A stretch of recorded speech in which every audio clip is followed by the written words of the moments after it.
ಬಾರಿ ಮುಖ್ಯಮಂತ್ರಿ ಆಗಿದ್ರು ಕುಮಾರಸ್ವಾಮಿ, ಏನು ಕೊಡುಗೆನೇ ಕೊಟ್ಟಿಲ್ಲ ಅಂತಂದಮೇಲೆ ನಿಮಗೆ ಮತವನ್ನು ಕೇಳುವ ನೈತಿಕತೆ ಇಲ್ಲ ಅಂತಕ್ಕಂಥ ಮಾತನ್ನು ಕೂಡ ಹಾಡಿದರು. ಹಾಗೆಯೇ BJP ಅಂತಂದರೆ ಸುಳ್ಳಿನ ಪಾರ್ಟಿ, ಕೇವಲ ಕೆಲವರ ಅಭ್ಯುದಯಕ್ಕೆ ಮಾತ್ರ ಇರತಕ್ಕಂಥ ಪಾರ್ಟಿ. ಪ್ರಧಾನಿ ಮೋದಿ ಅವರು ಹೇಳ್ತಾರೆ ಸಬ್ಕಾ ಸಾಥ್ ಸಬ್ಕಾ ವಿಕಾಸ್ ಅಂತ. ಆದರೆ ಅವರು ಎಲ್ಲರನ್ನೂ ಕೂಡ ಸಮಚಿತ್ತದಿಂದ ನೋಡೋದಿಲ್ಲ.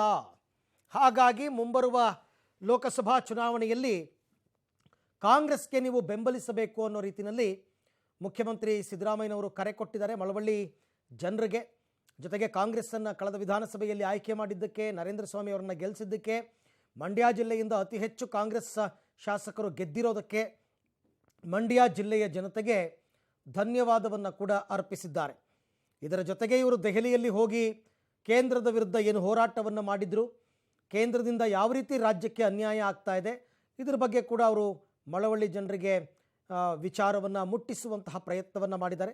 ಒಟ್ಟಾರೆ 470 ಕೋಟಿ ವೆಚ್ಚದ ಅಭಿವೃದ್ಧಿ ಕಾರ್ಯಕ್ರಮದ ಹಿನ್ನೆಲೆಯಲ್ಲಿ ಇವತ್ತಿನ ಅವರ ಭಾಷಣ.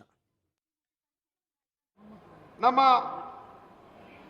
ಸರ್ಕಾರ ಇವತ್ತು ಯಾವ ರೀತಿ ನಡೀತಾ ಇದೆ, ಆ ವಿಷಯದಲ್ಲಿ ಮಳವಳ್ಳಿಯನ್ನ ಯಾವ ರೀತಿ ಮುನ್ನಡೆಸಲಿಕ್ಕೆ ನನಗೆ ಅವಕಾಶ ಕೊಡ್ತಿದ್ದಾರೆ ಅನ್ನೋಂಥ ವರದಿಯನ್ನ ಪ್ರಾರಂಭ ಆದಂತ 8 ತಿಂಗಳಲ್ಲಿ ನಾನು ನಿಮ್ಮ ಮುಂದೆ ಮೊದಲನೇ ವರದಿಯನ್ನು ಇಡತಕ್ಕಂಥದ್ದು ನನ್ನ ಕರ್ತವ್ಯ.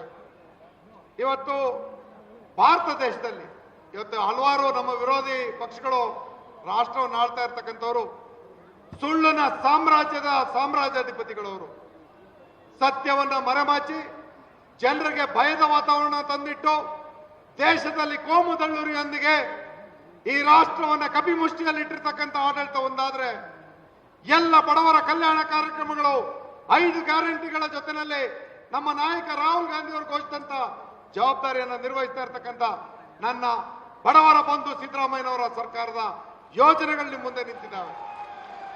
ಈ ಯೋಜನೆಗಳನ್ನು ನಾವು ಬೂಟಾಟಿಕೆಗಳನ್ನ ಆಡಳಿತಕ್ಕೆ ಬಂದ 7 ತಿಂಗಳಲ್ಲಿ ಕೊಟ್ಟ ಮಾತ್ರದಂತೆ ಎಲ್ಲಾ ಈ ಗ್ಯಾರಂಟಿಗಳನ್ನು ಜಾರಿ ಕೊಟ್ಟಂತ ರಾಷ್ಟ್ರದ ಏಕೈಕ ಮುಖ್ಯಮಂತ್ರಿ ನಮ್ಮ ಸಿದ್ದರಾಮಯ್ಯನವರು ಅನ್ನೋದನ್ನ ಇಡೀ ನಾಡು ಆಡಿ ಹೊಗಳ್ತಾ ಇದೆ. ಈ ಜವಾಬ್ದಾರಿ ಇವತ್ತು ನಮಗೆ ಹೆಮ್ಮೆ ತಂದಿದೆ. ಬಹಳಷ್ಟು ಜನ ಬೀಗ್ತಾ ಇದ್ದಾರೆ, ಪಾರ್ಲಿಮೆಂಟ್ ಚುನಾವಣೆ ಬಂತು ನಮ್ಮದೇ ಇಲ್ಲ ಅಂತ. ಯಾವುದೇ ಕಾರಣಕ್ಕೂ ಸಾಧ್ಯ ಇಲ್ಲ. ಯಾವ ದೇಶದಲ್ಲಿ, ಯಾವ ರಾಜ್ಯದಲ್ಲಿ ಸ್ತ್ರೀಗೆ ಗೌರವ, ರಕ್ಷಣೆ, ಅವಳನ್ನ ಅಭಿವೃದ್ಧಿಯ ಪಥದಲ್ಲಿ ತೆಗೆದುಕೊಂಡು ಹೋಗ್ತಕ್ಕಂಥ ಇತಿಹಾಸದಲ್ಲಿ 77 ವರ್ಷದ ನಂತರ ಯಾವುದಾದ್ರು ಸಾರ್ವಜನಿಕ ಒಂದು ಅಭಿವೃದ್ಧಿ ಮತ್ತು ಕಾರ್ಯಕ್ರಮಗಳನ್ನು ಯಶಸ್ವಿಯಾಗಿ ಕೊಟ್ಟಂತ ಸರ್ಕಾರ ಇದ್ದರೆ ಅದು ಸಿದ್ದರಾಮಯ್ಯನವ್ರ ಸರ್ಕಾರ, ಅದು ಕಾಂಗ್ರೆಸ್ ಸರ್ಕಾರ ಅನ್ನೋದನ್ನ ತಾವೆಲ್ಲರೂ ಅರ್ಥ ಮಾಡ್ಕೋಬೇಕು. ಇವತ್ತು 52,000 ಕೋಟಿ ಗ್ಯಾರಂಟಿಗೆ ಬಹುಶಃ ಯಾರ ಕೈಲೂ ಸಾಧ್ಯವಿಲ್ಲ.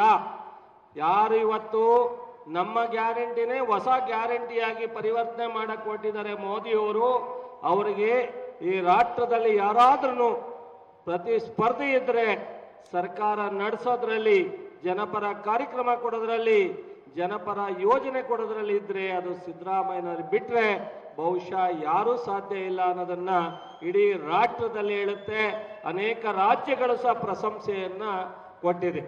ಇವತ್ತು ಗ್ಯಾರಂಟಿಗೆ ಅಷ್ಟೇ ಸೀಮಿತ ಆಗಲಿಲ್ಲ.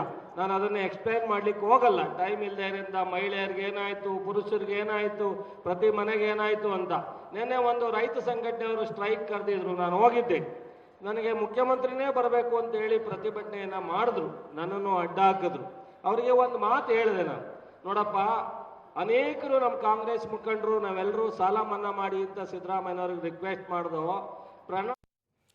ಕಾರ್ಯಕ್ರಮದಲ್ಲಿ ಮಂಡ್ಯ ಜಿಲ್ಲಾ ಉಸ್ತುವಾರಿ ಸಚಿವ ಚಲುವರಾಯಸ್ವಾಮಿ, ಸ್ಥಳೀಯ ಶಾಸಕ ನರೇಂದ್ರ ಸ್ವಾಮಿ ಎಲ್ಲರೂ ಕೂಡ ತಮ್ಮ ಸರ್ಕಾರದ ಸಾಧನೆಗಳನ್ನು ಜನರಿಗೆ ತಲುಪಿಸುವಂತಹ ಕೆಲಸವನ್ನು ಮಾಡಿದರು.